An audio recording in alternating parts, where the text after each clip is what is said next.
Ito po ay ito sa mga napagaling ni Dr. Robin B. Navarro. Mga kaibigan, una sa Panginoon Diyos, pangalawa sa paraan bilang manggagamot ni Dr. Robin B. Navarro, alias Dr. Bulalo. May panuwi tayo ngayon, napagaling niya mga kaibigan. At ang diagnosis dito ay multiple myeloma. Ito raw po yung cancer of the plasma cells. Kaya natin siyang magkwento dito dahil kasi siya pasyente yan. Multiple myeloma, cancer of the plasma cells.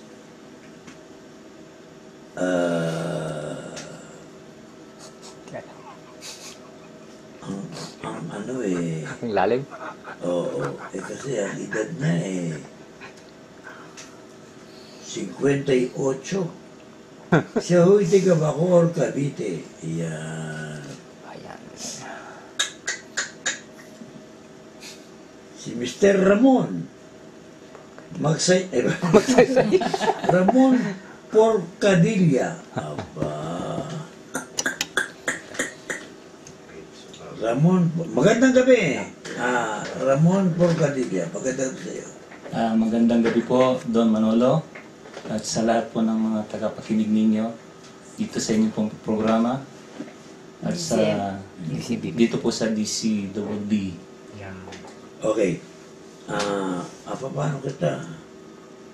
How can I call you for short? Mon na lang, Ramon for short. Baka Mon eh, di ba? Opo, Mon po ang aking palayan. Ito, marami nakikinig sa atin na pare-pareho. Katulad ko rin, na-ilusente dyan sa mga sakit. Okay ha. Multiple myeloma. Ang description niyan ay cancer of the plasma cells. Mon, bigyan mo nga kami ng background dito kung ano yung... Actually po, nung sa diagnose po ng doktor ko po, hindi ko po talaga alam yung, ngayon ko lang po rin narinig itong multiple myeloma. So ang ginawa ko po, nag-research po ako dun sa internet. So tinignan ko po yung ano ba itong multiple myeloma. So nakita ko nga doon sa article na nabasa ko, multiple myeloma daw is cancer of the plasma cell.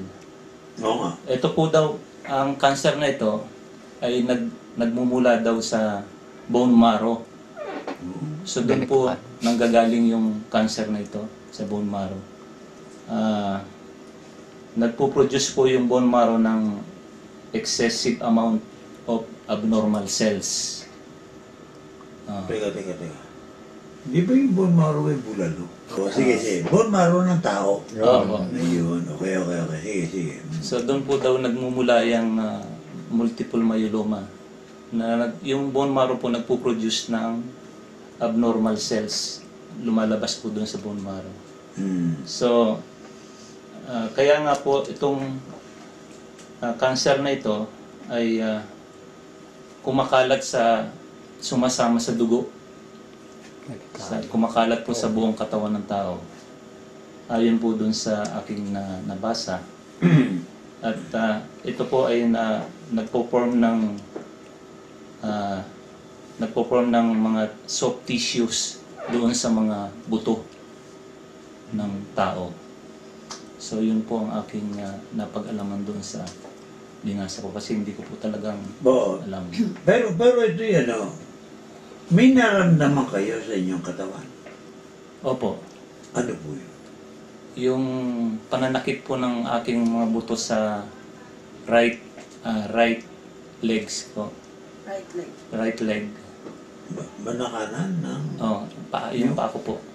Tuhod o ano? Sa tuhod hanggang sa talampakan. Ano nangyari doon? Sumasakit po. Sumasakit. Masakit na, paano masakit? Kailangan.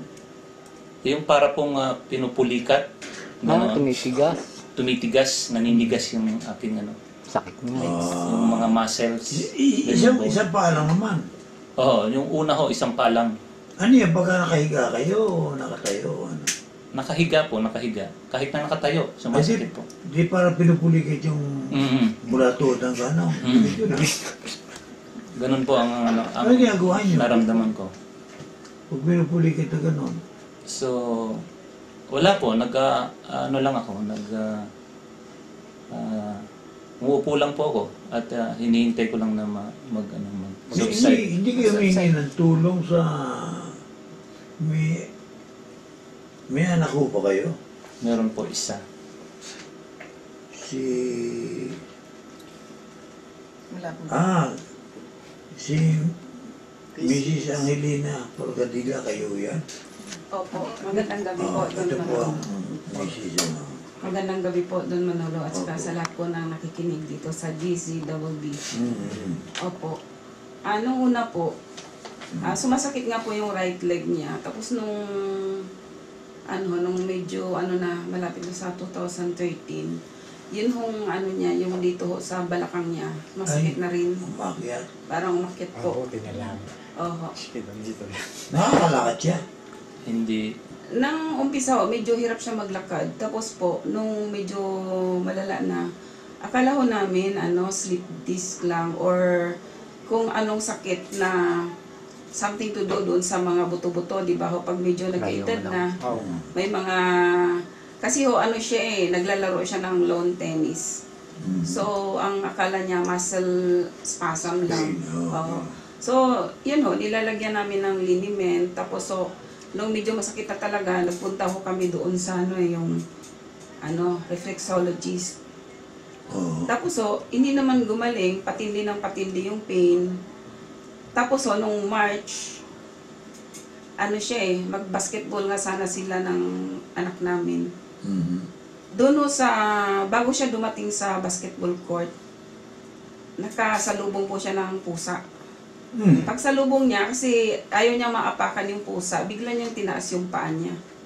Pagtaas po niya ng paa niya, doon ho siya nakaranas ng matinding pain. So, humawak po siya sa cyclone wire. Kasi medyo na siya. Tapos, ang sabi nung panahon na yon, naglaro din ng basketball yung kapitbahay namin. Sabi, okay ka lang, Kuya Mon? Sabi niya, okay lang, medyo nahilo lang ako. Tapos, nung tumingin uli yung kapitbahay namin na naglalaro ng basketball, nakita niya parang iba. Tapos parang may bumulong sa kanya na, puntahan mo siya. So, tumakbo ko yung kapitbahay namin doon sa malapit sa kanya. Ano puntahan mo siya? Sino pupuntahan? Puntahan po siya. Kasi nakaganon ho siya sa nakahawak sa cyclone wire, nakaganon siya. Tapos parang may bumulong sa kanya, puntahan mo siya. So pinuntahan ho siya kaagad. Tamang-tama po. Nung pinuntahan siya, tumba na ho siya Sinalo na lang po siya ng kapitbahay namin. So yun ho yung umpisa. Sinalo po siya ng kapitbahay namin. Tapos dinala siya kaagad sa hospital na malapit sa amin. Ang findings po, muscle spasm. Kaso lang po, nung ginamot siya ng pain reliever, lahat-lahat po, binigyan siya ng resita ng doktor, hindi ho gumagaling, lalong lumalayala yung pain. Tapos nung talagang matindi ho yung pain, sabi niya sa akin, tawag ka ng ambulansya kasi hindi ko na talaga kaya yung pain. So, nung time na yun wala kami nakuha ng ambulansya. So, nagpatulong kami sa kapitbahay namin, saka yung kasama namin sa bahay. Nabuhatin siya, naka-straight body. Pinasok namin siya sa Innova. Nakahiga po siya sa Innova. Dinala namin siya sa malaking hospital sa Manila. So, doon po nag-start. Naka-confine siya ng ilang araw doon. Tapos po, binayopsi po siya.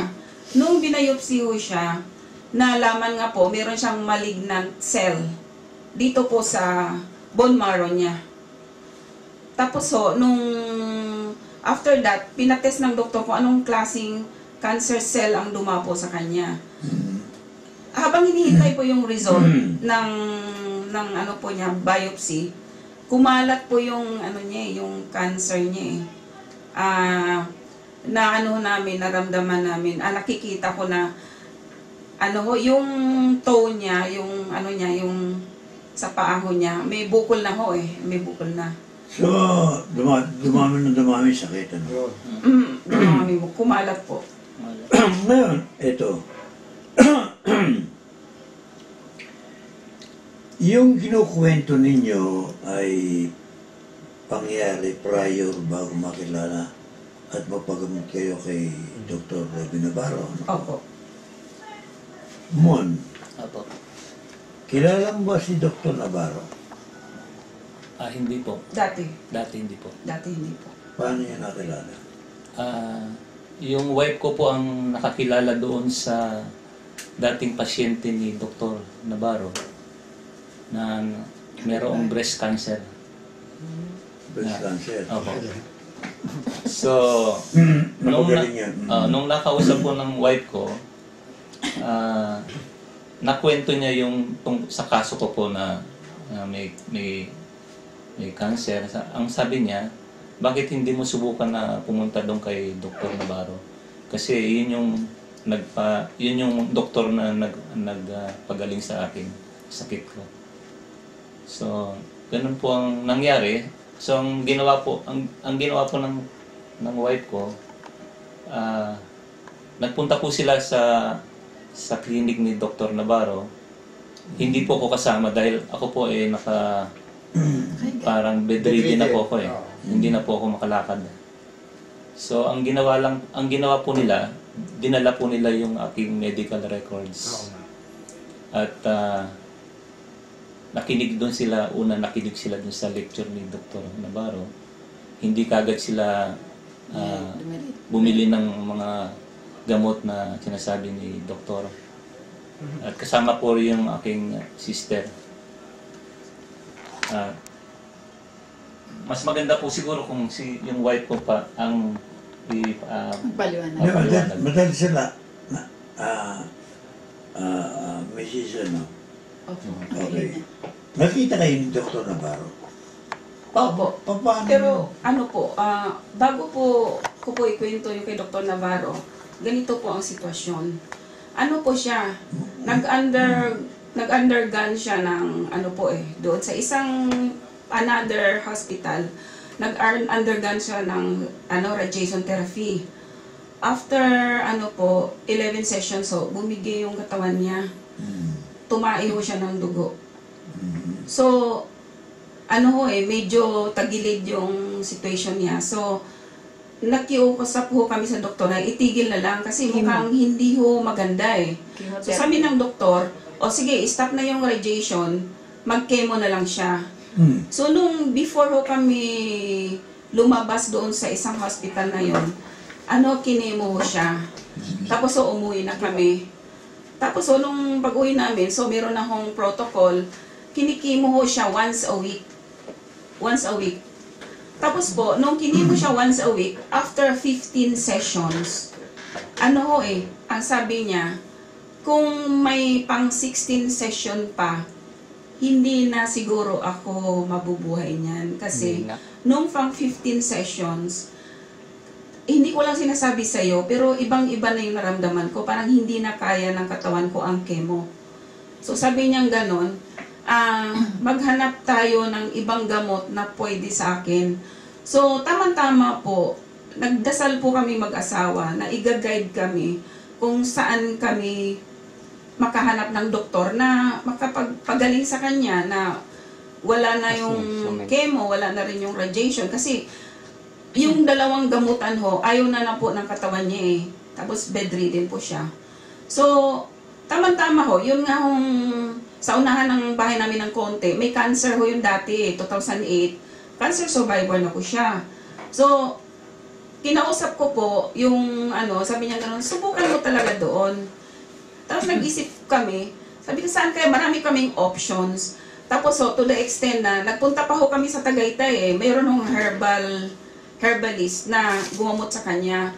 Tapos sabi niya, wala naman akong improvement. The same ang naramdaman ko. Nahihina pa rin ako. Okay. Opo.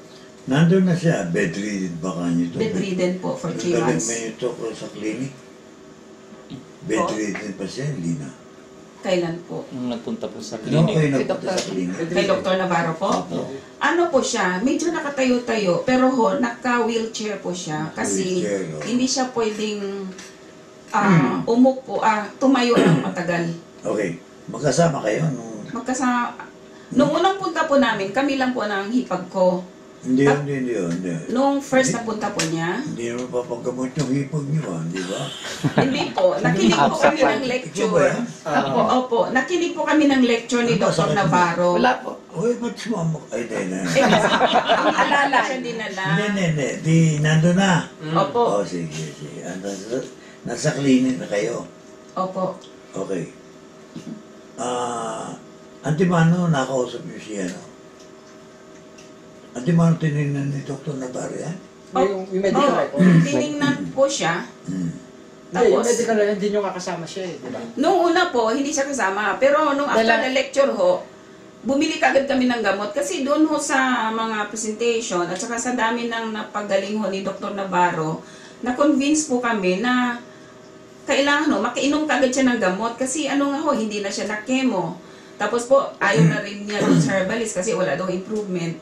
So, nag-decide kami ng hipag ko na bumili na lang. Sa presence ni Dr. Navarro, ano ho ba ang naganap? Ano ba ang ginawa sa inyo yung Dr. Navarro? Tinignan niyo yung record.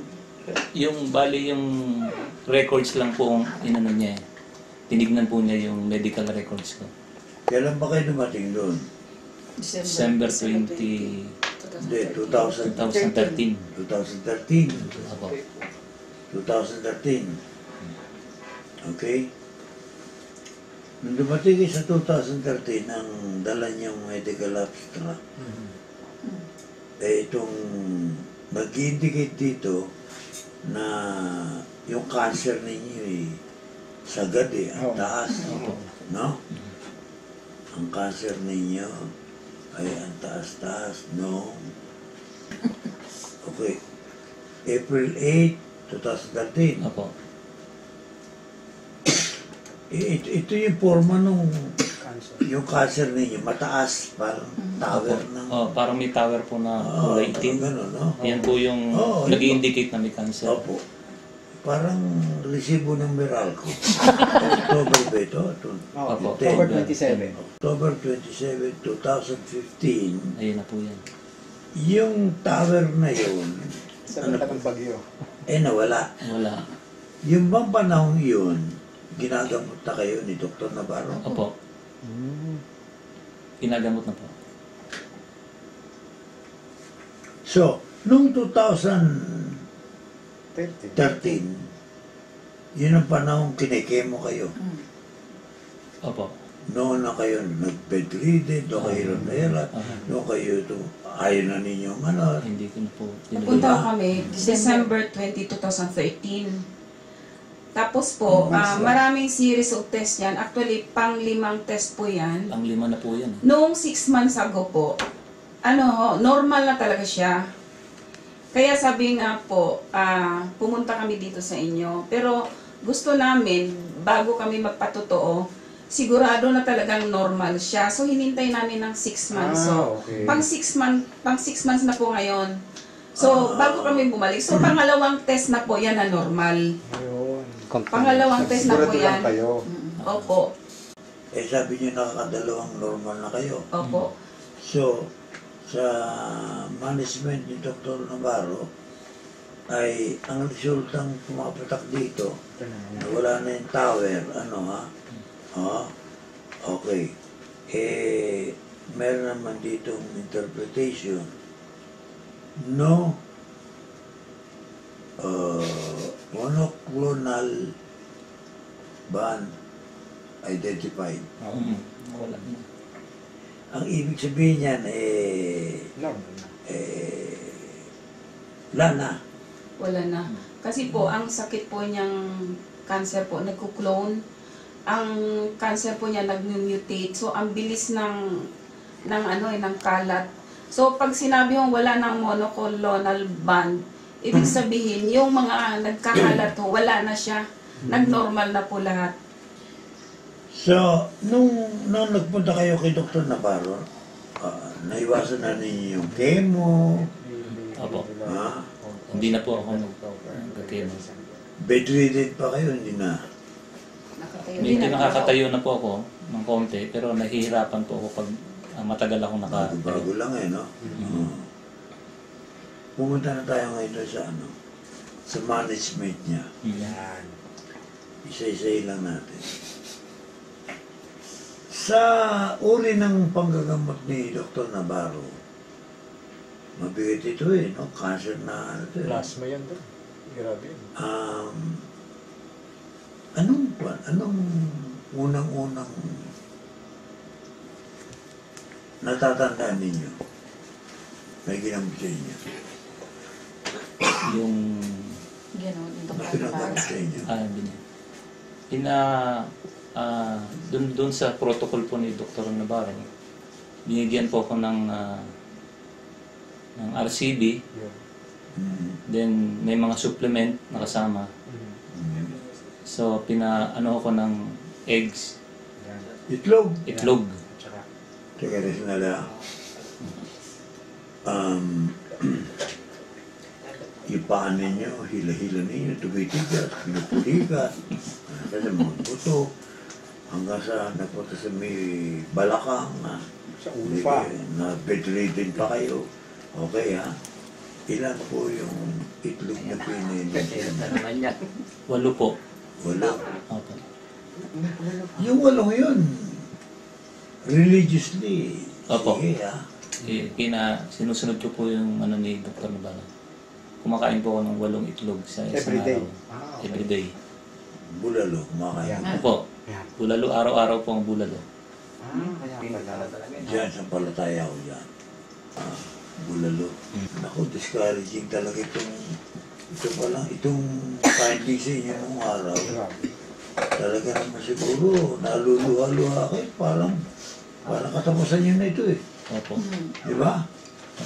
Kung Bigyan wala mo siyang po chance.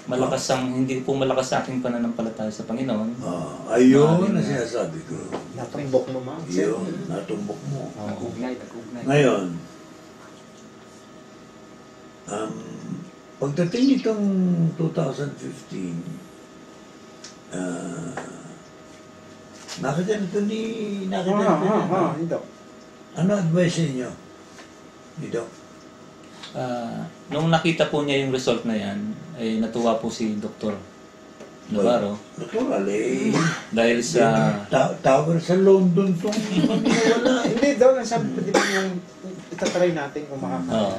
Pero nung unang namin diyan sinabi naman niya na itatry na ni Dr. Navarro kung makakaya niyang pagalingin yung sakit ko. Anyway, wala na akong masasabi pa, no? Dahil tutuwa rin ako at kay tutuwa ako at kay galing na.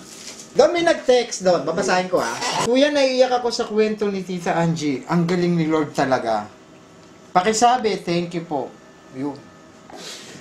O sige, thank you very much, ha? Yan pala yung cancer of the plasma cells. Bakit ka sandali? Si Dr. Navarro Basta naman. ano mali mo? Baka nakikinig yun. Ay, kinig talaga. Ay, Baka nakikinig. Bulagain mo. Bulaga. Magandang gabi na Dr. Navarro. nakikinig ka ngayon. Alam ko po nakikinig kayo ngayon. Mm. At ako po ay nagpapasalamat unang-una sa ating Panginoon na kayo po ay ginawa niyang instrumento para sa kagalingan ko. At naniniwala po ako na marami pa kayong mapapagaling na nakaramdaman na katulad ko dahil na kayo po ay pinadala talaga ng Panginoon para magbigay kagalingan doon sa mga, lalong-lalo na sa mga karamdaman na mahirap gamutin. Okay. So, nagpapasalamat po ako sa pagkakataon na ito na binigyan ako na dito po sa istasyon ng Don Manolo. Mon, Porcadillo. Orcadilla. Porcadilla. Porcadilla. At ang itin ng Porcadilla. Ang sakit ho niya, iguan eh, yung cancer, the plasma cells, ano ba yan? Ang bigat-bigat no, ano? Salamat. Okay.